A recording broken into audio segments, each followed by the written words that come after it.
طواف کے مسائل. الطواف، بیت اللہ شریف کے ایک طواف کا ثواب ایک غلام آزاد کرنے کے برابر ہے. خوش نہیں ہوئے؟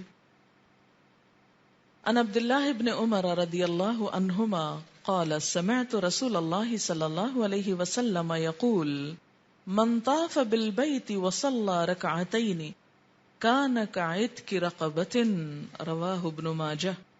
حضرت عبداللہ بن عمر رضی اللہ تعالی عنہ کہتے ہیں میں نے رسول اللہ صلی اللہ علیہ وسلم کو فرماتے ہوئے سنا ہے کہ جس نے بیت اللہ شریف کا طواف کیا اور 2 رکعتیں ادا کی گویا اس نے ایک غلام آزاد کیا.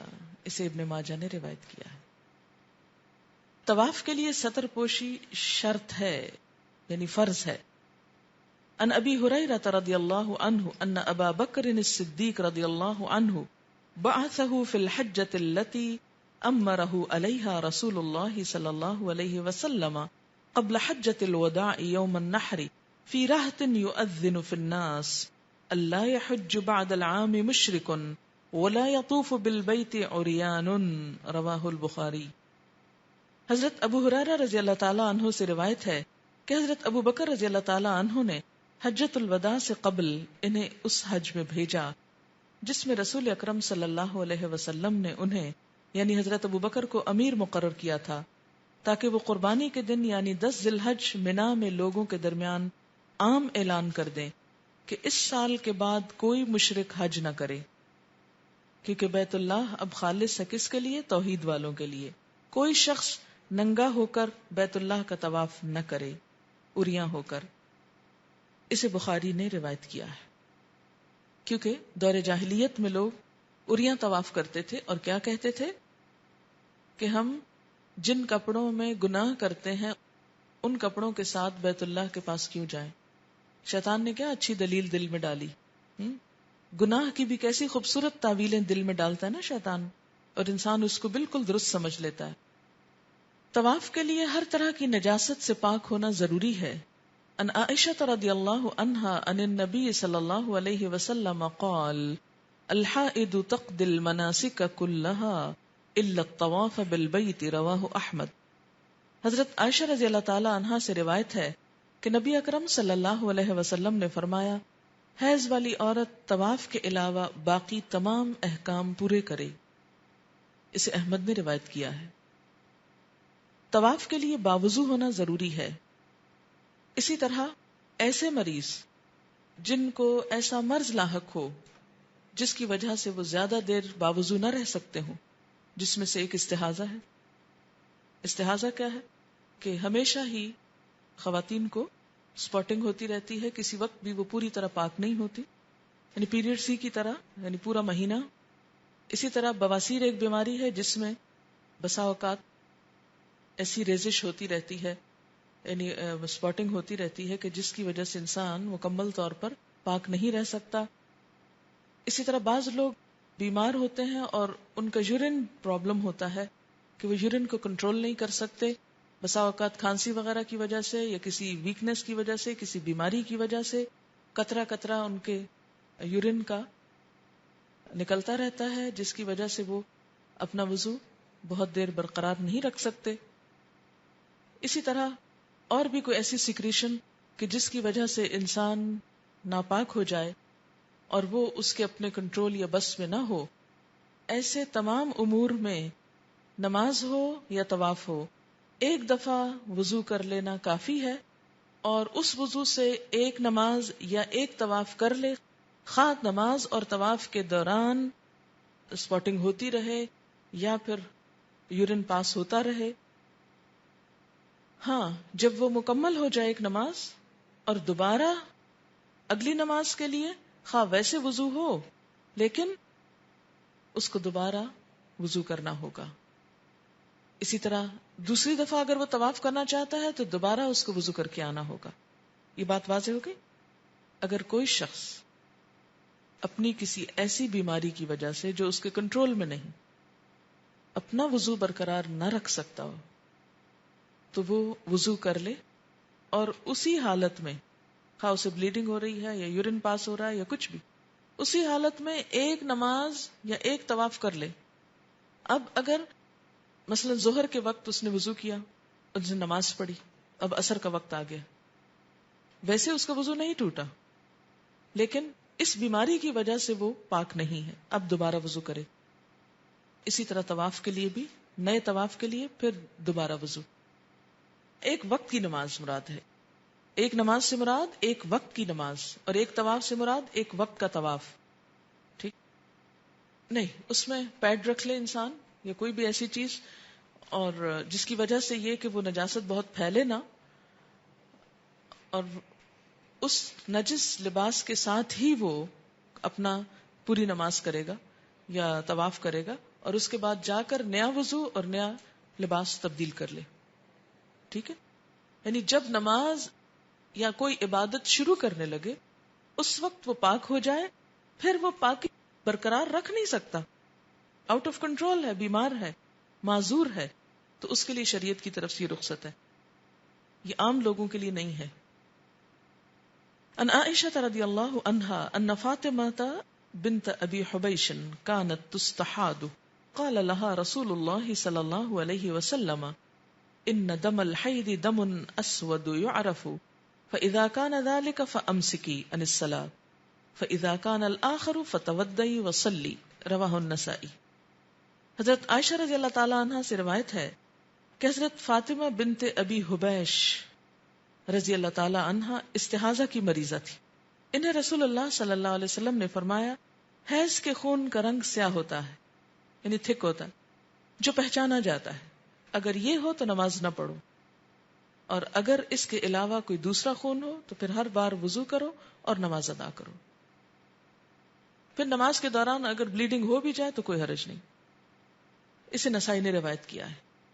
طواف قدوم اور طواف عمرہ میں استباع احرام کی چادریں دائیں کندھے کے نیچے سے نکال کر بائیں کندھے پہ ڈالنا مسنون ہے، اور یہ مردوں کے لیے ہے. طواف کے بعد خصوصاً نماز کے وقت استباع جائز نہیں. استباع کا کیا معنی ہے؟ ایک کندھا ننگا کرنا، یعنی نماز کے وقت کندھا ننگا نہیں کیا جائے گا، ڈھک لیا جائے گا. یہ کب ہوگا؟ صرف طواف کے وقت. اور کون سے طواف کے؟ ہر طواف کے وقت نہیں، طواف قدوم یا طواف عمرہ کے وقت. اگر کوئی شخص نماز کے بعد طواف کرنا چاہتا ہے تو یہ نہیں کہ وہ اپنی ایک بازو قمیض سے نکال لے اور پھر ننگا کر لے کندھے کو، نہیں. یہ صرف پہلے طواف کے وقت، عمرے کے لیے آتے ہوئے یا حج کے لیے جب جائیں تو طواف قدوم میں. طواف کی ابتدا حجر اسود کو بوسہ دینے یا ہاتھ سے چھو کر ہاتھ کو بوسہ دینے سے کرنی چاہیے. کیسے؟ یعنی یا تو حجر اسود کو جا کر بوسہ دیا جائے، اگر نہیں دور ہے تو اس کو ہاتھ سے چھو لیں اور پھر ہاتھ کو چھو لیں. اس کو استلام کہتے ہیں. اور بسا اوقات ہاتھ بھی نہیں لگ سکتا تو بس پھر اشارہ ہی کافی، پھر ہاتھ کو نہیں چومیں. جب ہاتھ اس سے ٹچ نہیں کیا تو ہاتھ کو چومنے کی بھی ضرورت نہیں. یعنی 3 چیزیں ہو گئی. ایک تو پتھر کو چومنا، دوسرا پتھر کو ہاتھ لگا کر ہاتھ کو چومنا، اور تیسرا صرف اشارہ کرنا. یہ تیسری میں ہاتھ چومنا نہیں ہوگا. طواف میں بیت اللہ شریف بائیں طرف ہونا چاہیے، لیفٹ پہ ہونا چاہیے. ایک طواف بیت اللہ شریف کے گرد 7 چکروں پر مشتمل ہونا چاہیے. طواف قدوم کے پہلے 3 چکروں میں رمل کندھے اکڑا کر تیز تیز اور چھوٹے چھوٹے قدم اٹھانا مسنون ہے. یہ مردوں کے لیے، عورتیں تو اپنی نارمل رفتار سے ہی چلیں گی. معلوم ہے اس کے پیچھے کیا ہوا؟ قصہ کیا ہے؟ جب مسلمان مدینہ سے آئے بہت سال کے بعد عمرہ کرنے کے لیے، تو کفار نے کہا کہ ان کو مدینہ کی آب و ہوا راس نہیں آئی، یہ کمزور ہو گئے، بیمار ہو گئے. تو ان کو یہ بتانے کے لیے کہ ہم کمزور نہیں ہیں، کندھے اکڑا کر تیز تیز چل کر طواف کیا گیا تاکہ ان کی یہ غلط فہمی دور ہو جائے. اور پھر اس کے بعد یہ چیز سنت بن گئی. 7 چکر پورے کرنے کے بعد مقام ابراہیم پر آ کر 2 رکعت نماز ادا کرنا مسنون ہے. مقام ابراہیم وہ پتھر ہے جو خانہ کعبہ کے قریب ہی ایک شیشے کے کیس میں رکھا ہوا ہے. اس کے قریب ترین جگہ پر نماز پڑھنا مسنون ہے. اگر وہاں جگہ نہ ملے تو پورے حرم میں کہیں بھی پڑھ سکتے ہیں. 2 رکعت نماز پڑھنے کے بعد صفا اور مروہ پر جانے سے قبل حجر اسود کا استلام کرنا مسنون ہے. عن جابر رضی اللہ عنہ قال لما قدم النبی صلی اللہ علیہ وسلم مکہ دخل المسجد فاستلم الحجر ثم مضى على يمينه فرمل 3 ومشى 4 ثم أتى المقام فقال واتخذوا من مقام إبراهيم مصلى فصلى 2 والمقام بينه وبين البيت ثم أتى الحجر بعد 2 فاستلمه ثم خرج إلى الصفا رواه الترمذي۔ حضرت جابر رضی اللہ تعالیٰ عنہ فرماتے ہیں کہ جب نبی اکرم صلی اللہ علیہ وسلم مکہ تشریف لائے اور مسجد حرام میں داخل ہوئے تو حجر اسود کا استلام کیا۔ استلام کا کیا مطلب ہے؟ اس کو ہاتھ لگا کر چوما یا دور سے اشارہ کیا، پھر بیت اللہ شریف کی دائیں طرف چلنا شروع کیا، 3 چکروں میں رمل کیا، باقی 4 چکروں میں عام رفتار سے چلے۔ رمل پورے طواف میں نہیں ہوتا، صرف پہلے 3 چکر میں، اور باقی میں عام رفتار۔ پھر 7 چکر پورے کرنے کے بعد مقام ابراہیم کی طرف تشریف لائے اور یہ آیت تلاوت فرمائی، اور مقام ابراہیم کو اپنی جائے نماز بناؤ، واتخذوا من مقام ابراہیم مصلی، مصلی جائے نماز کو کہتے ہیں، سورۃ البقرہ آیت نمبر 125۔ وہاں 2 رکعت نماز ادا کی۔ اس وقت مقام ابراہیم رسول اللہ صلی اللہ علیہ وسلم اور بیت اللہ شریف کے درمیان تھا۔ نماز کے بعد پھر آپ حجر اسود کے پاس تشریف لائے،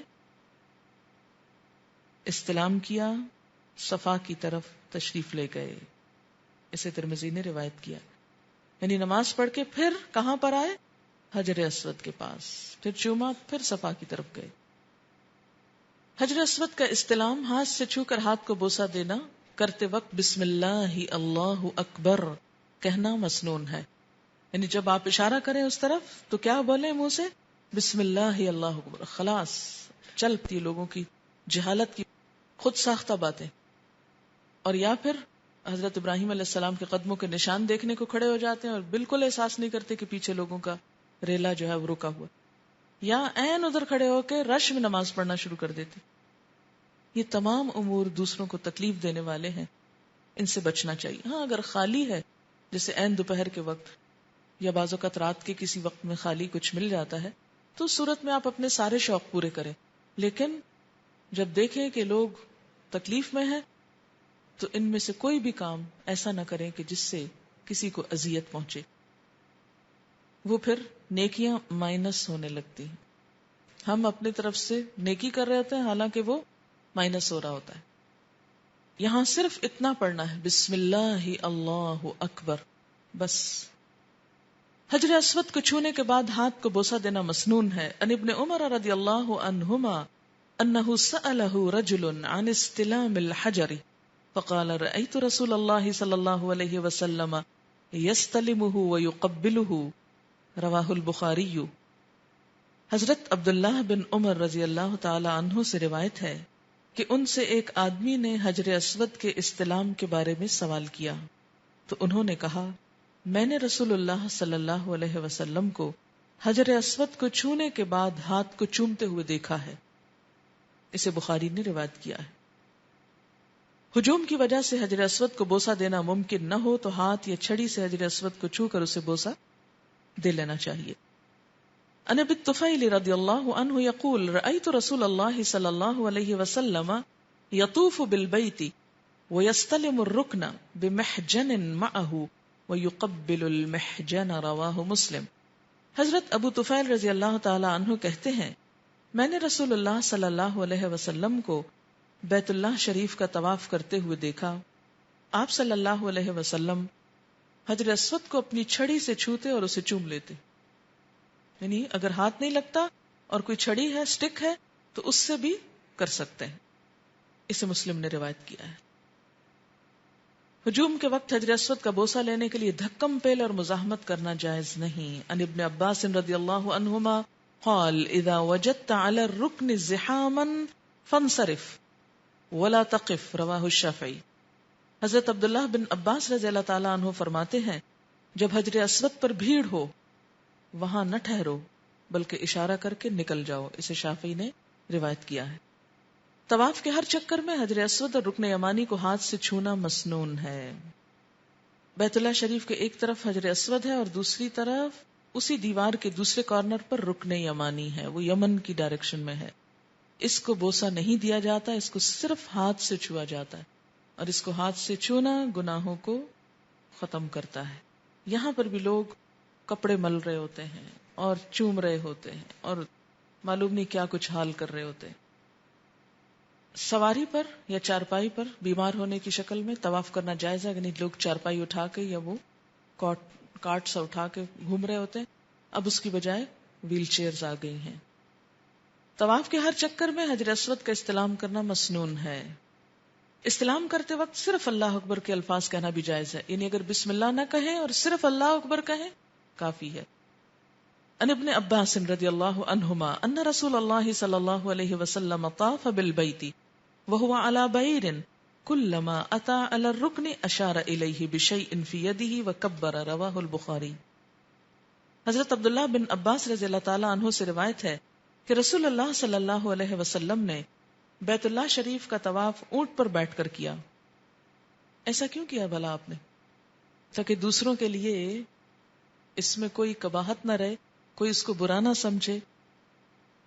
جب بھی آپ صلی اللہ علیہ وسلم حجر اسود کے پاس آتے تو آپ صلی اللہ علیہ وسلم کے ہاتھ میں جو چیز تھی یعنی چھڑی، اس سے اشارہ کرتے اور اللہ اکبر کہتے. اسے بخاری نے روایت کیا ہے.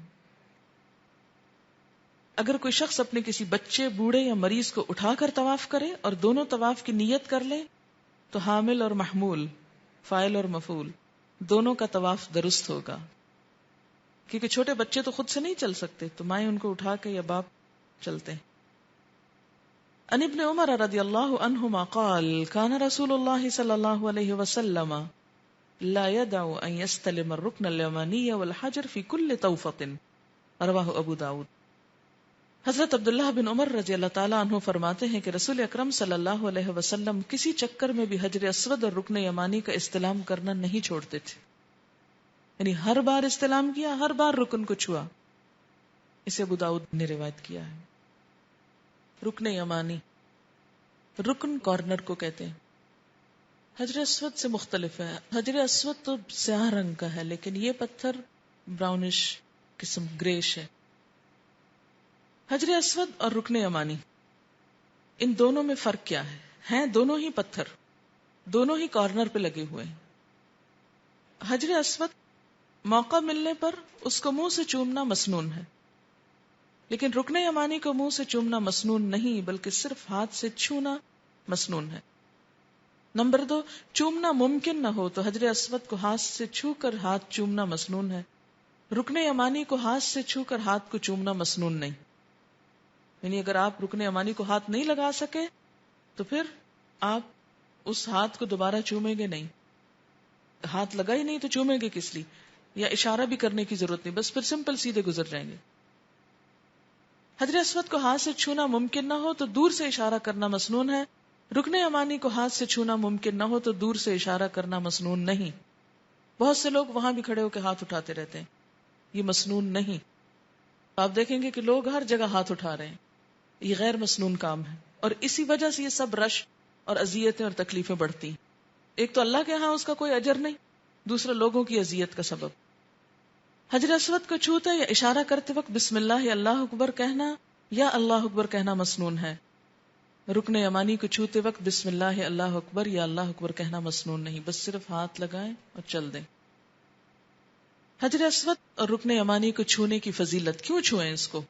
عن ابن عمر رضی اللہ عنہما قال سمعت رسول اللہ صلی اللہ علیہ وسلم یقول ان مسحهما يحط الخطایا. رواہ ابن خزیمہ. حضرت عبداللہ بن عمر رضی اللہ تعالیٰ عنہ کہتے ہیں میں نے رسول اللہ صلی اللہ علیہ وسلم کو فرماتے ہوئے سنا ہے کہ ان دونوں پتھروں کو چھونا گناہوں کو مٹاتا ہے. اللہ کا حکم پورا کرتا ہے انسان تو اللہ تعالیٰ پتھروں کو چھونے میں بھی گناہ مٹا دیتا ہے، اور وہ نہیں چاہتا تو اس کی خاطر نہ ہو تو زمین پہ ماتھا رگڑنا بھی گناہوں کو نہیں مٹاتا اگر نیت اس کے لیے خالص نہ ہو. حجر اسود قیامت کے دن استلام کرنے والوں کے حق میں گواہی دے گا. عن ابن عباس رضی اللہ عنہما قال قال رسول اللہ صلی اللہ علیہ وسلم فی الحجر واللہ لیبعثه اللہ یوم القیامت لہ عینان یبصر بہما وَلِسَانٌ يَنطِقُ بِهِ يَشْهَدُ عَلَى مَنِ اسْتَلَمَهُ بِحَقٍّ رواہ الترمذی۔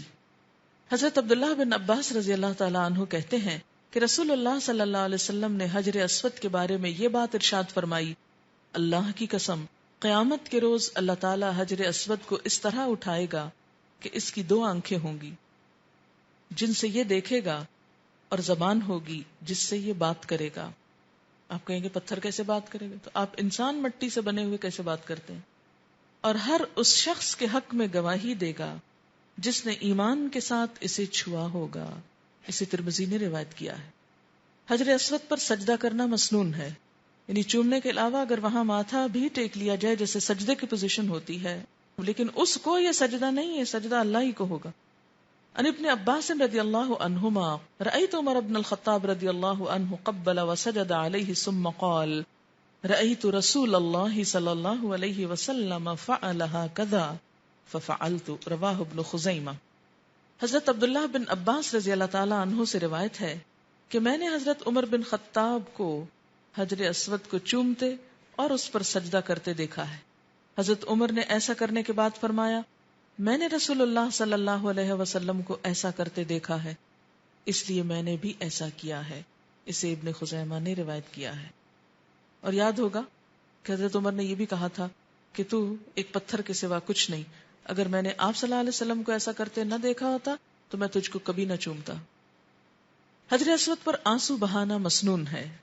عن ابن عمر رضی اللہ عنہما قال استقبل رسول اللہ صلی اللہ علیہ وسلم الحجر واستلمه ثم وضع شفتيه يبكي طويلا فإذا عمر يبكي طويلا فقال يا عمر هنا تسكب العبرات رواہ حاکم۔ حضرت عبداللہ بن عمر رضی اللہ تعالی عنہ سے روایت ہے کہ رسول اللہ صلی اللہ علیہ وسلم حجر اسود کے پاس تشریف لائے، اسے بوسہ دیا، پھر اپنے ہونٹ اس پر رکھ کر دیر تک آنسو بہاتے رہے۔ حضرت عمر رضی اللہ تعالی عنہ جو آپ کے پاس کھڑے تھے وہ بھی دیر تک روتے رہے۔ آپ نے فرمایا، اے عمر، یہاں آنسو بہائے جاتے ہیں۔ اسے حاکم نے روایت کیا ہے۔ رکن یمانی اور حجر اسود کے درمیان درج ذیل دعا مانگنا مسنون ہے۔ عن عبداللہ ابن السائب رضی اللہ عنہ قال سمعت رسول اللہ صلی اللہ علیہ وسلم یقول ما بین الرکنین ربنا آتنا فی الدنیا حسنتا وفی الآخرة حسنتا وقنا عذاب النار رواہ ابو داود۔ حضرت عبداللہ بن سائب رضی اللہ تعالی عنہ سے روایت ہے کہ میں نے رسول اللہ صلی اللہ علیہ وسلم کو رکن یمانی اور حجر اسود کے درمیان یہ دعا مانگتے ہوئے سنا ہے، اے ہمارے پروردگار، ہمیں دنیا میں بھلائی عطا فرما اور آخرت میں بھی بھلائی عطا فرما اور آگ کے عذاب سے بچا۔ اسے ابو داؤد نے روایت کیا ہے۔ یہی دعا مسنون ہے، اس کے علاوہ جو چاہیں مانگے۔ یہ جو 7 چکروں کی دعائیں بنائی گئی ہیں سب من گھڑت ہیں۔ اس میں سے اگر آپ 7ویں چکر والی پہلے میں مانگ لے تو بھی ہو جائے گا چکر پورا اور کوئی گناہ نہیں ہوگا، اور دوسرے والی تیسرے میں مانگ لے یا تیسرے والی چوتھے میں مانگ لے، یا یہ 7 چکروں کی نہ مانگے کوئی اور مانگے تو بھی آپ کا طواف ہو جائے گا۔ یہ پھر دعائیں کہاں سے آئیں اور کیوں مانگی جاتی ہیں اور ہر کتاب میں کیوں لکھی ہوئی ہیں؟ یہ لوگوں کی سہولت کے لیے لوگوں نے لکھ لی۔ انہوں نے تو سہولت کے لیے شاید سلیکٹ کی تھی، لیکن لوگوں نے اسے وبال جان بنا لیا۔ زبانی آتی نہیں، کتابیں کھول کے کھڑے ہوتے ہیں، تو دھکا پڑ رہا ہوتا ہے، اس کا دھکا کھا رہے ہوتے ہیں، اور کبھی معلم صاحب زور زور سے پڑھ رہے ہوتے ہیں جس سے دوسروں کا سارا خشوع برباد کرتے ہیں۔ یہ سب چیزیں جو خود سے اختیار کر لی گئیں، اس سے حج یا عمرے کی روح ختم ہو کے رہ گئی۔ یعنی اگر کوئی شخص وہاں اللہ سے بات کرنا چاہے، رونا چاہے، اپنے دل کا کچھ حال کھولنا چاہے، کوئی کچھ کر نہیں سکتا، اس لیے کہ ہر شخص اپنی اپنی بولی بول رہا ہے۔ کوئی کسی چکر میں تو وہ دعا پڑھ رہا ہے، دوسرا تیسرے میں تو کوئی اور پڑھ رہا ہے، اور ہر شخص ایک عجیب اس سے گزر رہا ہے۔ تو اگر آپ کو کبھی ایسا کرنا ہی ہو، دعائیں پڑھنی ہو، تو ساری مسنون دعائیں اٹھا لیں، 7 چکروں میں ساری پوری کر لیں۔ کوشش کریں زبانی آتی نہ آتی ہو، میں تو سمپلی یہ کرتی ہوں۔ آپ کو یہ بھی لازم نہیں کہ میری طریقے کو آپ اپنائیں، یہ میں صرف ایک سہولت کے لیے ایک بات بتا رہی ہوں، اور یہ کوئی فرض نہیں، سنت نہیں، کچھ نہیں کہ میں پہلے چکر میں پہلی تسبیح پڑھتی ہوں سبحان اللہ و بحمدہ سبحان اللہ العظیم۔ اس سے میں اپنے چکر یاد رکھتی ہوں کہ جس ترتیب سے یہاں میں اپنا ذکر کرتی ہوں اسی سے، کیونکہ ہوتا یہ ہے کہ بھول جاتا ہے بعض اوقات کہ یہ پہلا چکر تھا، دوسرا۔ بعض لوگ صرف یہی پوچھتے رہتے ہیں کون سا چکر ہے، کون سا چکر ہے، اور یہی وہم پڑ جاتا ہے میں بھول گیا پتہ نہیں کم نہ ہو، اور طواف کر کے بھی کوئی سکون حاصل نہیں. تو اس کے لیے بعض لوگ تو تسبیح کے ساتھ دانے استعمال کرتے ہیں، بعض لوگ انگلیوں پہ کرتے ہیں. میں عموماً یہ کرتی ہوں کہ جیسے پہلے چکر میں ایک تسبیح پڑھ لی سبحان اللہ و بحمدہ سبحان اللہ العظیم، اور جب رکن یمانی کے آگے گئے تو یہ مسنون دعا ربنا آتنا فی الدنیا حسنۃ وفی الآخرۃ حسنۃ. اور اس کے علاوہ یہ ہے کہ اگر اس کے بعد وقت بچ جائے، کیونکہ بعض کا چکر بہت لمبا ہوتا ہے، تو کوئی بھی اردو میں، پنجابی میں، جس زبان میں اپنی کوئی دعا جو ضرورت ہے، حاجت ہے، وہ پوری کر. دوسرے چکر میں استغفار پڑھ لی، تیسرے میں درود شریف پڑھ لی، چوتھے میں یا حی یا قیوم برحمتک استغیث، پانچویں میں آیت کریمہ، چھٹے میں لا الہ الا اللہ الملک الحق المبین، اور اسی طرح ساتویں میں لا حول ولا قوت الا باللہ. دل میں پڑھنی چاہیے، بآواز نہیں پڑھنی چاہیے، دل میں دہرانی چاہیے. میں نے جلدی میں اس لیے تیزی سے بتا دیا ہے کہ اس طریقے سے اگر انسان اپنا کوئی بھی ایک کوڈ رکھ لے تو اس سے بھولنے کا امکان نہیں ہوتا. اور اس کے علاوہ جو آپ کے دل میں دعا ہے نا وہ مانگے، کیونکہ اگر آپ دیکھ کے مانگ رہے ہیں اور توجہ ہی نہیں آپ کی، اور لوگوں کو ہرٹ کر رہے ہیں کتابیں کے کونے مار مار کے یا کوئی کارڈ چبھا چبھا کے، یہ سب اجر میں کمی کرتی ہیں چیزیں. اس کے لیے کیا ہے، اس کے لیے میں ہمیشہ یہ کرتی ہوں کہ 2 نفل پڑھ کے طواف کے پھر چھپ کے کہیں بیٹھ جاتی ہوں، اس وقت کتاب کھولتی ہوں اور جو دعائیں یاد نہیں وہ سب اس وقت بیٹھ کے پڑھتی ہوں تسلی سے، اطمینان سے، کیونکہ اس وقت بھی تو قبولیت کا وقت ہے. تو یہ بات میں صرف ایک سہولت کے لیے بتا رہی ہوں کہ خدا کے لیے کوئی کام ایسا نہ کریں کہ جس سے دوسروں کو تکلیف پہنچے. اور طواف میں بہت سوچ سمجھ کر، سمٹا کر، یہ نہیں کہ آپ آنکھیں بند کر کے چل رہے ہیں اور ادھر سے ایک آدمی آ کے آپ کو کونی مار رہا ہے، ادھر سے دھکا پڑ رہا ہے، کسی کا پاؤں آپ کے پاؤں پہ پڑا. بعض اوقات رش میں ایسا ہوتا ہے، لیکن اگر انسان تھوڑا ہوش سے چلے تو بہت سی ایسی قباحتوں سے بھی بچ سکتا ہے. لا ضرر ولا ضرار، نہ تکلیف اٹھاؤ نہ کسی کو تکلیف دو، اور دل میں اللہ کو پکارو خشوع و خضوع کے ساتھ. وہ کہیں بہتر ہے بجائے اس کے کہ آپ وہ بعض اوقات معلم پڑھ رہے تھے، وہ اونچا اونچا پڑھ رہے تھے، پیچھے لوگوں کو یوں نہیں پتا تھا کیسے پڑھنا ہے. اتنے میں ایک اور ریلا آ جاتا، وہ کچھ اور پڑھ رہا تھا، وہ اپنے معلم کا تو گم ہی ہو جاتا ہے. تو یہ سب جہالت کی باتیں. حتیم وہ سیمی سرکل ایریا ہے جو خانہ کعبہ کے ساتھ باؤنڈری وال ہے، چھوٹی سی، انسان کے قد سے ذرا سا کم، عموماً یہاں تک آتی ہے. حتیم بیت اللہ شریف کا غیر مسقف کا مطلب ہوتا ہے جس پہ چھت نہیں، سین قاف فے، سقف کہتے ہیں چھت کو، وہ حصہ ہے. لہذا حتیم کے باہر سے طواف کرنا چاہیے. ٹھیک ہے، یعنی چکر کہاں تک ہوگا؟ خانہ کعبہ سے، اور پھر اس کے ساتھ جو سیمی سرکل ہے اس کے باہر سے، کیونکہ یہ کعبہ کا حصہ ہے، اس لیے اس کے اندر سے طواف نہیں کرنا چاہیے، کبھی بھی باہر سے ہو کے جانا چاہیے. عن ابن عباس رضی اللہ عنہما قال الحجر من البیت لأن رسول اللہ صلی اللہ علیہ وسلم طاف بالبیت من ورائه قال اللہ تعالی وَلْيَطَّوَّفُوا بِالْبَيْتِ الْعَتِيقِ رواہ ابن خزیمہ. آج آپ کو عتیق کا معنی سمجھ میں آئے گا. حضرت عبداللہ بن عباس فرماتے ہیں حتیم بیت اللہ شریف کا حصہ ہے، کیونکہ رسول اکرم صلی اللہ علیہ وسلم نے بیت اللہ شریف کا طواف حتیم کے باہر سے کیا، اور اللہ تعالیٰ کا ارشاد مبارک ہے پرانے گھر کا طواف کرو، کیونکہ پرانا گھر کیسا تھا، اس میں حتیم شامل تھا، اس پہ چھت تھی. پھر کیا ہوا، قریش کی تعمیر میں سامان تعمیر کم ہو گیا، لہٰذا اس پہ چھت نہیں ڈالی گئی. اور وہ ہم جیسوں کے لیے جو اس خانہ کعبہ کے اندر نہ جا سکے، اللہ تعالیٰ نے کھول کے رکھ دیا، ان کا سامان کم کروا کے کہ آؤ ادھر آ کے بیٹھ جاؤ، اور یوں ہی سمجھو جیسے خانہ کعبہ کے اندر ہو. لیکن طواف کیا ہوگا؟ بالبیت العتیق، وہ پرانے حصے کا ہی ہوگا، اس کے اندر سے نہیں ہوگا. دوران طواف تلاوت قرآن، تسبیح و تحلیل اور ادعیہ اور اذکار کرنا چاہیے. دوران طواف بوقت ضرورت بات کرنا جائز ہے، یعنی چپ کا روزہ نہیں ہے وہاں. ان عائشہ رضی اللہ عنہا ان النبی صلی اللہ علیہ وسلم قال انما جعل رمی الجمار والطواف بالبیت لإقامت ذکر اللہ لیس لغیرہ وزاد الاخرون فی الحدیث والسعی بین الصفا والمروہ رواہ ابن خزیمہ. صحیح. حضرت عائشہ رضی اللہ تعالی عنہا سے روایت ہے کہ نبی اکرم صلی اللہ علیہ وسلم نے فرمایا رمی جمار اور بیت اللہ شریف کے طواف کو اللہ کا ذکر قائم کرنے کا ذریعہ بنایا گیا، اس کے علاوہ اس کا کوئی مقصد نہیں، یعنی طواف کا اور کوئی مقصد نہیں بجز اس کے کہ وہاں اللہ کا ذکر کیا جائے. ٹھیک ہے. بعض راویوں نے حدیث میں صفا اور مروہ کی سعی کا اضافہ بھی کیا ہے، اسے ابن خزیمہ نے روایت کیا ہے۔ ان طاؤوس رحمہ اللہ علیہ ان رجل ادرک النبی صلی اللہ علیہ وسلم قال الطواف بالبیت صلاة فاقلوا من الکلام، رواہ النسائی۔ حضرت طاؤوس رحمۃ اللہ علیہ ایک ایسے آدمی سے روایت کرتے ہیں جس نے نبی اکرم صلی اللہ علیہ وسلم کو دیکھا، مراد ہے صحابی۔ آپ نے فرمایا بیت اللہ شریف کا طواف نماز کی طرح ہے، لہذا دوران طواف کم سے کم بات کرو۔ یعنی اجازت ملنے کا مطلب یہ نہیں کہ پوری کہانی کوئی طواف کے دوران پوری کر لو۔ طواف کے دوران اگر کوئی شرعی عذر مثلا فرض نماز کا قیام پیش آ جائے تو طواف کا سلسلہ منقطع کرنا جائز ہے۔ بعض اوقات ایسا ہوتا ہے نا کہ طواف ہو رہا ہوتا ہے، اتنے میں اذان ہو جاتی، لوگ کرتے رہتے ہیں، اتنے میں تکبیر ہو جاتی ہے، پھر جماعت کھڑی ہو جاتی ہے، تو اب طواف روک دینا چاہیے۔ 5 چکر ہیں یا 6 ہیں یا 4 ہیں یا 2 ہیں، تو وہیں پر روک کر نماز پڑھ لیں اور پھر باقی اس کے بعد مکمل کر لیں۔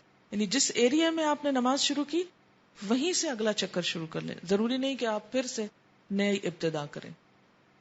طواف کا سلسلہ منقطع کرنا پڑے تو عذر دور ہونے کے بعد پہلے چکر شمار کر کے صرف باقی چکر پورے کرنے چاہیے۔ باقی چکروں کا آغاز اسی جگہ سے کرنا چاہیے جہاں سے طواف کا سلسلہ منقطع کیا تھا۔ عن ابن عمر رضی اللہ عنہما انہ کان یطوف بالبیت فاقیمت الصلاة فصلى مع القوم ثم قام فبنى على ما مضى من طوافه ذکرہ فی فقہ السنہ۔ حضرت عبداللہ بن عمر رضی اللہ تعالی عنہ سے روایت ہے کہ وہ بیت اللہ کا طواف کرتے، اس دوران نماز کھڑی ہو جاتی تو لوگوں کے ساتھ نماز ادا کرتے اور طواف کے جتنے چکر ادا کر چکے ہوتے اس کے بعد باقی چکر ادا کرتے۔ یہ روایت فقہ السنہ میں ہے۔ طواف کی رکعتوں میں سے پہلی میں سورۃ کافرون اور دوسری میں سورہ اخلاص پڑھنا مسنون ہے۔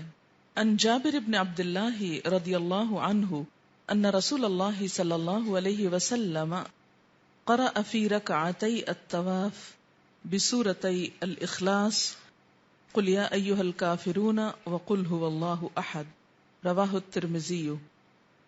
حضرت جابر بن عبداللہ سے روایت ہے کہ رسول اللہ صلی اللہ علیہ وسلم نے طواف کی 2 رکعتوں میں سے ایک میں قل یا ایھا الکافرون اور دوسری میں قل ھو اللہ احد تلاوت فرمائی۔ اسے ترمذی نے روایت کیا ہے۔ یہ بات تو آپ کو معلوم ہوگی کہ نماز کی پہلی رکعت لمبی ہوتی ہے دوسری کی نسبت، یعنی پہلی میں جو سورت پڑھی جاتی ہے وہ دوسری کی نسبت ذرا طویل ہوتی ہے۔ جیسے قل یا ایھا الکافرون اور قل ھو اللہ کا فرق ہے، ایک جیسی بھی ہو سکتی ہیں جیسے قل اعوذ برب الفلق اور قل اعوذ برب الناس۔ بیت اللہ شریف کا طواف اور نماز طواف ممنوع اوقات میں بھی جائز ہیں۔ ممنوع اوقات کون سے ہوتے ہیں؟ جیسے سورج کا عین نصف النہار پہ ہونا، اسی طرح سورج کا نکلنے کا وقت، یا عصر کے بعد غروب ہونے کے قریب ہونا۔ طواف کی رکعتیں ان میں سے کسی بھی وقت پڑھی جا سکتی، یعنی وہ احکامات جو ساری دنیا میں ہیں، غروب اور طلوع کے اوقات سے متعلق نماز کے مکروہ اوقات، وہ حرم کے اندر یا مسجد الحرام کے اندر ختم ہو جاتے ہیں۔ جیسے بہت سی چیزیں جو باہر حلال ہیں وہاں حرام، جو باہر حرام ہے وہاں حلال، تو یہ چونکہ جگہ دوسری جگہوں سے مختلف ہے اس لیے اس کے احکام بھی مختلف ہے۔ مثلا آپ نے طواف شروع کیا فجر کی نماز کے بعد، جو عام طور پر لوگ کرتے ہیں، اور جب تک طواف ختم ہوا تو وقت کیا ہو چکا تھا؟ سورج نکلنے کا، اور سورج اندر باہر ہے۔ تو ایسے میں عام نماز پڑھنا تو منع ہے، اور خاص طور پر نوافل کسی بھی قسم کے پڑھنا منع ہے، لیکن طواف کے نفل اس وقت بھی ادا کیے جا سکتے ہیں۔ آپ نے دیکھا ہوگا کہ بعض اوقات حرم میں لوگ، جسے روزوں میں خاص طور پر آپ جا کر نوٹ کریں گے کہ عین روزہ کھلنے سے 2-4 منٹ پہلے جو لوگ مسجد میں آتے ہیں وہ بھی نفل پڑھ رہے ہوتے ہیں، کچھ نہ کچھ نماز۔ یعنی مسجد الحرام ایک ایسی جگہ ہے کہ جہاں 24 گھنٹے کے ہر منٹ میں نماز ہو سکتی ہے۔ اور کون سی نماز؟ طواف کے نفل، یہ نہیں کہ آپ فرض نماز پڑھنا شروع کر دیں۔ ان جبیر بن مطعم رضی اللہ عنہ ان النبی صلی اللہ علیہ وسلم قال یا بنی عبد مناف لا تمنعن احدا، شدت کی وجہ سے نون ثقیلہ آیا ہے، ہرگز نہ منع کرنا کسی کو، طاف بهذا البیت وصلى ای ساعة شاء من لیل او نہار، رواہ النسائی۔ حضرت جبیر بن مطعم رضی اللہ تعالی عنہ سے روایت ہے کہ نبی اکرم صلی اللہ علیہ وسلم نے فرمایا، اے بنو عبد مناف، دن اور رات کی کسی گھڑی میں لوگوں کو بیت اللہ شریف کا طواف کرنے اور نماز ادا کرنے سے منع نہ کرو۔ یہاں عربی کے الفاظ دیکھیے، ای ساعت شاء، جس وقت بھی کوئی چاہے، من لیل او نہار، رات یا دن۔ جیسے کہ طواف بھی کسی وقت منع نہیں کیا جا سکتا وہاں، اور طواف کے لیے بھی کوئی ایسا وقت نہیں کہ جب وہ روکا جائے، سوائے اس کے کہ نماز فرض شروع ہو جائے۔ اور اس کے بعد طواف کے جو نفل ہیں وہ بھی پڑھے جا سکتے ہیں، کیونکہ وہ طواف کا حصہ ہیں ایک طرح سے۔ اگر طواف ہر وقت ہو سکتا ہے تو طواف کے نفل بھی ہر وقت ہو سکتے ہیں۔ اور یاد رہے کہ ممنوع اوقات میں طلوع آفتاب، زوال اور غروب آفتاب کے تینوں اوقات شامل ہیں۔ عمرہ ادا کرنے والے شخص کو طواف عمرہ شروع کرنے سے پہلے تلبیہ کہنا بند کر دینا چاہیے۔ طواف مکمل کرنے کے بعد آب زمزم پینا اور اس کا کچھ حصہ سر پر بہانا مستحب ہے۔ عن جابر بن عبد اللہ رضی اللہ عنہ ان النبی صلی اللہ علیہ وسلم رمل 3 اطواف الى الحجر وصلى ركعتين ثم عاد الى الحجر ثم ذهب الى زمزم فشرب منها وصب على رأسه ثم رجع فاستلم الركن ثم رجع الى الصفا فقال ابدأوا بما بدأ الله عز وجل به، رواہ احمد۔ حضرت جابر بن عبداللہ رضی اللہ عنہ نبی اکرم صلی اللہ علیہ وسلم سے روایت کرتے ہیں کہ آپ صلی اللہ علیہ وسلم نے طواف کے 3 چکروں میں حجر اسود سے لے کر حجر اسود تک رمل کیا۔ رمل کیا ہوتا ہے؟ تیز چلنا اور کندھے اکڑے ہوئے ہوں، یعنی اسٹریٹ بالکل ہو انسان، اور پھر 2 رکعت نماز ادا کی۔ پھر حجر اسود اور طواف مکمل کرنے کے بعد، صرف یہ 3 چکر کے بعد نہیں، مراد یہ ہے کہ باقی طواف پورا کرنے کے بعد 2 رکعت نماز ادا کی، پھر حجر اسود کی طرف لوٹے اور اس کا استلام کیا۔ پھر آپ صلی اللہ علیہ وسلم زمزم کی طرف تشریف لائے اور زمزم پیا اور کچھ حصہ سر پر ڈالا، پھر پلٹ کر حجر اسود کا استلام کیا۔ استلام کیا ہے؟ ہاتھ سے چھو کر یا سٹک وغیرہ سے اس کو بوسہ دینا، اور اس کے بعد صفا کی طرف یہ کہتے ہوئے تشریف لائے، ابدأوا بما بدأ اللہ، میں سعی کا آغاز صفا سے کرتا ہوں جس کے ذکر سے اللہ تعالیٰ نے آغاز کیا ہے۔ قرآن پاک میں آتا ہے نا، ان الصفا والمروۃ من شعائر اللہ، تو صفا سے کیوں آپ نے ابتدا کی؟ آپ نے خود اپنی ابتدا کے بارے میں فرمایا کیونکہ اللہ تعالیٰ نے اس کا ذکر پہلے فرمایا ہے۔ زمزم روئے زمین کے تمام پانیوں سے بہتر ہے۔ عن ابن عباس رضی اللہ عنہ ان النبی صلی اللہ علیہ وسلم قال خیر ماء على وجه الارض ماء زمزم فيه طعام من الطعم وشفاء من السقم، رواہ الطبرانی۔ حضرت عبداللہ بن عباس سے روایت ہے کہ نبی اکرم صلی اللہ علیہ وسلم نے فرمایا، روئے زمین پر سب سے بہتر پانی زمزم ہے، جو کہ بھوکے کے لیے کھانا اور بیمار کے لیے شفا ہے۔ آب زمزم کے بارے میں ایک تحقیق ایک صاحب ہیں معین الدین احمد، ان کی روایت سے آپ کے سامنے رکھتی ہوں۔ یہ لکھتے ہیں کہ 1971 میں 1971 میں ایک مصری ڈاکٹر نے یورپین پریس کو خط لکھا کہ آب زمزم پینے کے لائق نہیں، کیونکہ خانہ کعبہ سطح سمندر سے نیچے ہے اور تمام شہر کا گندا پانی اس کی طرف جاتا ہے اور آب زمزم کے کنویں میں جمع ہوتا ہے۔ یہ بیان شاہ فیصل نے پڑھا تو بہت ناراض ہوا اور فوراً آب زمزم پر تحقیقاتی رپورٹ تیار کرنے کا حکم دیا۔ وزارت زراعت اور محکمہ آبپاشی نے آب زمزم یورپ کی لیبارٹری میں ٹیسٹ کے لیے بھیجا اور اس کے ساتھ ہی مکہ کا باقی عام پینے والا پانی بھی روانہ کیا۔ اس سارے عمل میں یہ رپورٹ پرنٹ کرنے والے خود بھی شامل تھے، یہ رپورٹ لکھنے والے جن کی میں یعنی معین الدین احمد۔ وہ کہتے ہیں کہ جب ہم اس کنویں تالاب کو خالی کر رہے تھے تو اس میں جو شخص اترا ہوا تھا وہ کہنے لگا، الحمدللہ مجھے پتا چل گیا ہے کہ پانی کہاں سے نکل رہا ہے، میرے قدموں کے نیچے ریت ناچ رہی ہے، یعنی ریت کے اندر سے۔ پھر وہ کنویں کے اندر ہر سمت گیا اور دیکھا کہ ہر سمت سے ریت سے پانی نکل رہا ہے، یعنی زمین کے اندر سے آ رہا ہے، اور چونکہ ہر جانب سے پانی پھوٹ رہا تھا اس لیے پانی کا لیول ہر جگہ ایک جیسا تھا۔ میں نے واپس جدہ جا کر اپنے باس کو ساری رپورٹ دی اور یہ بھی بتایا کہ حیرت انگیز بات یہ ہے کہ آب زمزم کے آس پاس کے مکہ کے دیگر تمام کنویں خشک ہو چکے ہیں، لیکن یہ ہزاروں سال سے رواں دواں ہے۔ میرے باس نے یہ توجیہ کی کہ شاید آب زمزم کا کنواں بحر احمر سے زیر زمین کنیکٹڈ ہو، یعنی ریڈ سی سے کوئی لنک وہاں جاتا ہو، لیکن بحر احمر مکہ سے تقریباً 75 کلومیٹر دور ہے، اور اگر آب زمزم کے کنویں تک وہ پانی آتا ہے تو دیگر کنویں کیوں خشک ہو گئے؟ یعنی اوروں کو بھی جانا چاہیے تھا۔ اس لیے یہ بات غلط ہے کہ بحر احمر کا پانی اس کنویں تک پہنچتا ہے۔ جدہ اور یورپین لیبارٹری نے رپورٹ دی کہ مکہ کے عام پانی اور زمزم میں کیمیکل فرق ہے، یعنی کیلشیم اور میگنیشیم کی مقدار میں بھی فرق ہے۔ آب زمزم میں کوئی بایولوجیکل گروتھ نہیں، یعنی پانی کے اندر بایولوجیکل گروتھ ہو جاتی ہے نا، الی کائی جس کو آپ بولتے ہیں، وہ نہیں، اسی لیے یہ پانی اپنا ذائقہ نہیں بدلتا۔ دنیا بھر میں لوگ یہ پانی لے جاتے ہیں اور کتنا طویل عرصے تک رکھ کے پیتے ہیں، لیکن پانی خراب نہیں ہوتا۔ اس کی وجہ کیا ہے کہ بایولوجیکل گروتھ نہیں اس میں۔ اس پانی میں کبھی بھی کلورین وغیرہ نہیں ڈالے گئے، جبکہ عام پانی کی صفائی کے لیے کلورین ڈالنا پڑتا ہے کنویں وغیرہ کے اندر یا جھیل میں۔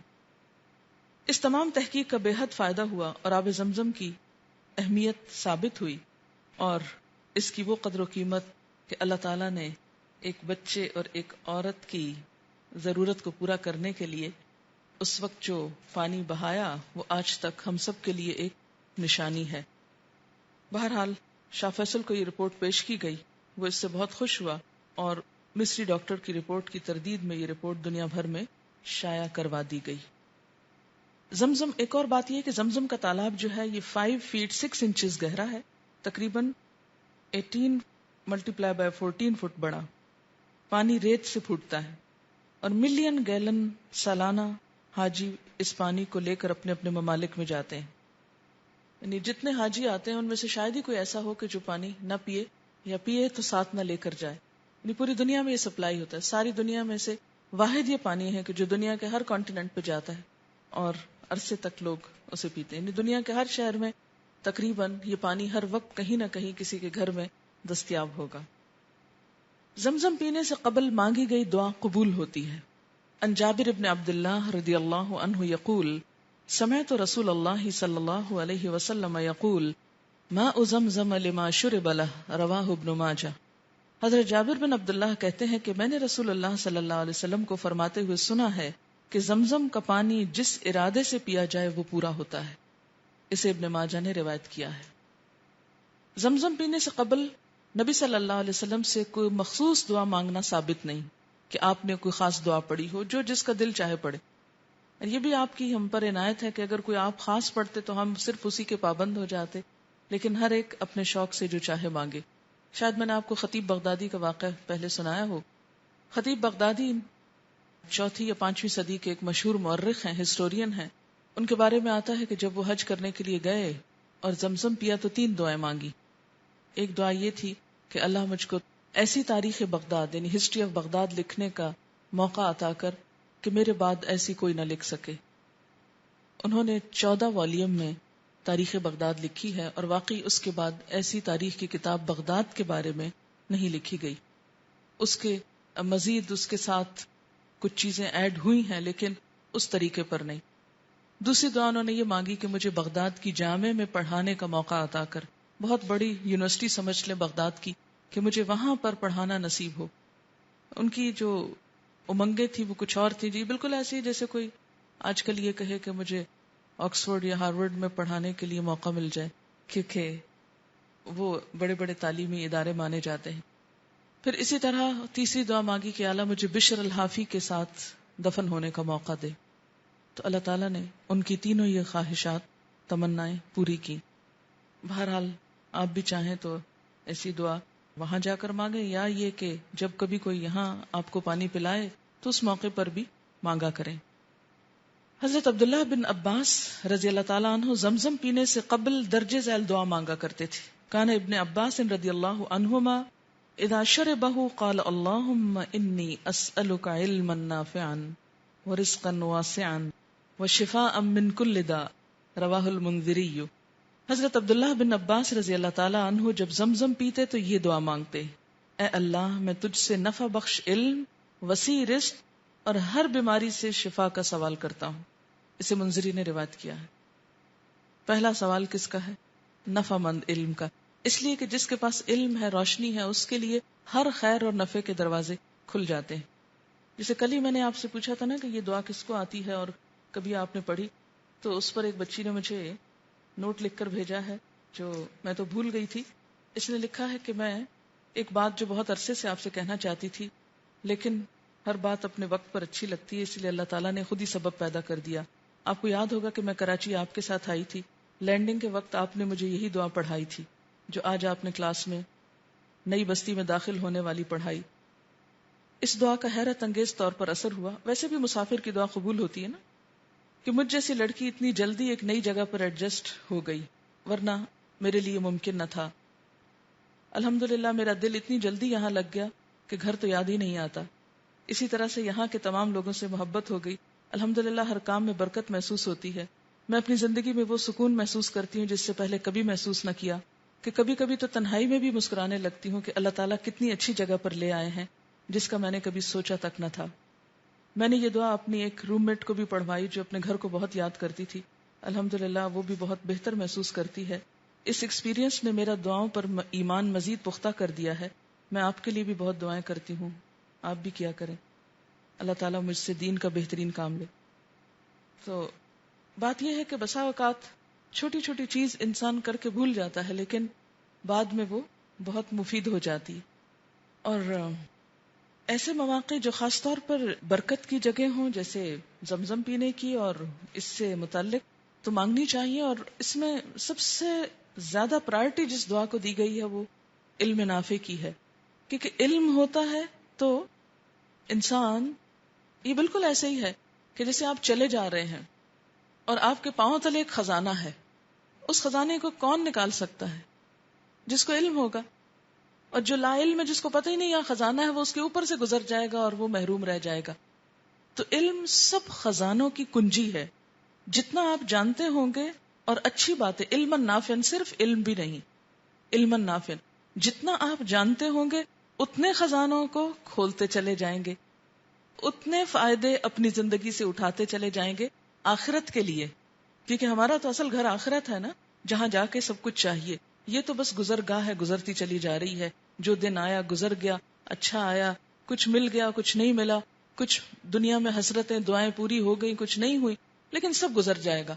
جہاں جا کے ٹھہر جانا ہے، اصل کی ضروریات تو وہ ہیں، اور وہاں کے لیے سرمایہ تیار کرنے کی ضرورت. تو اس کے لیے کیا ضروری ہے کہ علم نافع ہو انسان کے پاس، چھوٹے چھوٹے مواقع سے فائدہ اٹھاتا چلا جائے. حضرت جابر رضی اللہ تعالیٰ عنہ زمزم پینے سے پہلے یہ دعا مانگتے تھے. ان جابر رضی اللہ عنہما ان رسول اللہ صلی اللہ علیہ وسلم قال ماء زمزم لما شرب له وهذا اشربه بعطش يوم القيامة ثم شرب. حضرت جابر بن عبداللہ رضی اللہ تعالیٰ عنہ سے روایت ہے کہ رسول اللہ صلی اللہ علیہ وسلم نے فرمایا، زمزم جس نیت سے پیا جائے وہ پوری ہوتی ہے، یعنی دعا قبول ہوتی ہے اس وقت. لہٰذا میں اس نیت سے پیتا ہوں کہ قیامت کے روز میدان حشر میں پیاس کی شدت سے محفوظ رہوں. یہ اور کتنی خوبصورت بات ہے. پھر زمزم پیتے تھے، اسے احمد نے روایت کیا ہے. زمزم کا پانی کھڑے ہو کر پینا مستحب. اب دیکھیے کہ ہر چیز الٹ رہی ہے وہاں جا کر. جو کام آپ کو عام زندگی میں کرنا منع ہے وہاں کرنا جائز ہے، جو عام زندگی میں جائز ہے وہاں منع ہے.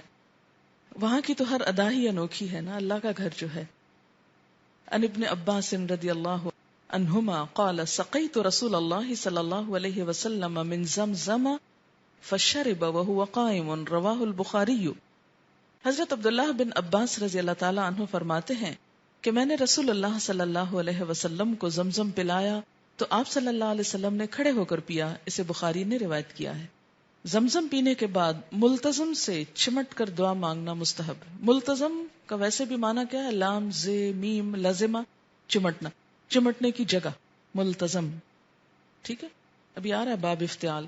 یہ ہے ملتزم جس سے چمٹا جائے. یہ در حقیقت دروازے سے، خانہ کعبہ کے دروازے سے نیچے والا ایریا ہے، نیچے کی دیوار. لیکن افسوس کہ عورتوں کو وہاں جانے کا موقع کم ہی ملتا ہے. کسی ایسے وقت کی تلاش میں رہیں جب رش نہ ہو، تھوڑا سا مل جاتا ہے. ان عمرو بن شعیب ان ابیہ ان جدہ رضی اللہ عنہم قال رأیت رسول اللہ صلی اللہ علیہ وسلم یلزق وجہہ وصدرہ بالملتزم ذکرہ فی فقہ السنہ. حضرت عمر اپنے باپ شعیب سے، شعیب اپنے دادا حضرت عبداللہ بن عامر بن عاص رضوان اللہ علیہم اجمعین سے روایت کرتے ہیں کہ میں نے رسول اللہ صلی اللہ علیہ وسلم کو ملتزم کے ساتھ اپنا چہرہ اور سینہ چمٹائے ہوئے دیکھا. یعنی اپنا گال، یہاں لفظ آتا ہے وجہ، اپنا چہرہ، تو چہرے میں ظاہر ہے کہ ماتھا بھی آتا ہے اور گال بھی اس طرح اس دیوار کے ساتھ، اور پھر سینہ بھی لگا کے چمٹائے ہوئے دیکھا. طواف افاضہ ادا کرنے سے قبل اگر کوئی حاجی فوت ہو جائے تو کسی دوسرے ساتھی کو اس کا باقی حج یعنی طواف زیارت مکمل کرنے کی ضرورت نہیں. اگر کسی کو طواف کے چکروں کی تعداد میں شک ہو جائے تو کم تعداد شمار کر کے باقی چکروں سے طواف مکمل کر لینا چاہیے. مثلا شک ہو گیا کہ 6 ہیں کہ 7، تو 6 شمار کر کے ایک اور کر لیں تاکہ شک دور ہو جائے. یہ بالکل ایسے جیسے نماز میں اگر شک ہو جائے 2 رکعت میں کہ 2 پڑھی ہیں کہ 1 پڑھی ہے، تو 1 شمار کر کے ایک اور پڑھ لیں، چاہے وہ 3 ہی بن جائیں، لیکن اس طرح شک دور ہو جائے گا. طواف سے متعلق وہ امور جو سنت سے ثابت نہیں لیکن ہمارے ہاں عام طور پر پائے جاتے ہیں. طواف کے لیے نویت طوافی ھذا جیسے الفاظ سے نیت کرنا کہ میں اس طواف کی نیت کرتا ہوں بول کے کہنا، ایسی کوئی چیز سنت سے ثابت نہیں. حجر اسود کا استلام کرتے وقت نماز کی طرح دونوں ہاتھ بلند کرنا، یعنی بعض لوگ جب استلام کرتے ہیں تو ایک ہاتھ سے اشارہ نہیں کرتے، اس طرح کر رہے ہوتے ہیں. یہ سنت سے ثابت نہیں. سنت سے کیا ثابت؟ ایک. اور دیکھیں کتنا باوقار بھی لگتا ہے، کیونکہ دین میں جب آپ زیادتی یا کمی کریں گے تو اس کا رنگ یا نقشہ بگڑ جائے گا، وہ خوبصورتی ختم ہو جائے گی. استلام کے بعد اللہم ایمانا بک و تصدیقا بکتابک و علی سنت نبیک کے الفاظ کہنا. کئی لوگ یہ لفظ وہاں کھڑے ہو کے بول کے ہلتے ہیں تو اس سے بھی ہجوم ہوتا ہے. ایسے کوئی لفظ سنت سے ثابت نہیں. دوران طواف سینے پر ہاتھ باندھنا جیسے نماز میں باندھے ہوتے ہیں ایسے باندھ کے چلنا، یہ بھی ثابت نہیں. بیت اللہ شریف کے دروازے کے سامنے اللہم ان البیت بیتک الحرم نبیک کے الفاظ کہنا، یہ درست نہیں. دوران طواف اللہم اجعلہ حجا مبرورا وذنبا مغفورا وسعیا مشکورا وتجارتا لن تبور یا عزیز یا غفار کہنا، یہ بھی سنت سے ثابت نہیں.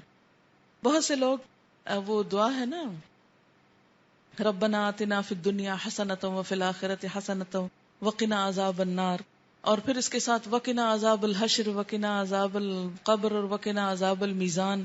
مجھے تو آج تک یہ سمجھ نہیں ہے کہ عذاب المیزان کون سا ہے، یعنی میزان کے وقت کون سا عذاب ہے؟ کوئی عذاب ہے ہی نہیں اس وقت. چلیے عذاب القبر یا عذاب الحشر تو مانا، لیکن عذاب المیزان کیا ہے؟ خود سے گھڑ لیا. اچھا پھر اس کے بعد کیا کہتے ہیں؟ یا عزیز و یا غفار. خاص طور پر یہ بہت لفظ سننے کو وہاں ملتے ہیں، وہ شعر بناتے رہتے ہیں دعاؤں کے ساتھ آگے خود لگا لگا کے. تو ایسی چیزیں جو ہیں ان کو سن کے بھی اخذ نہیں کرنا چاہیے، کیونکہ وہ اتنا کثرت سے سننے کو ملتا ہے کہ بے ساختہ منہ سے پھر نکلنے لگتا ہے.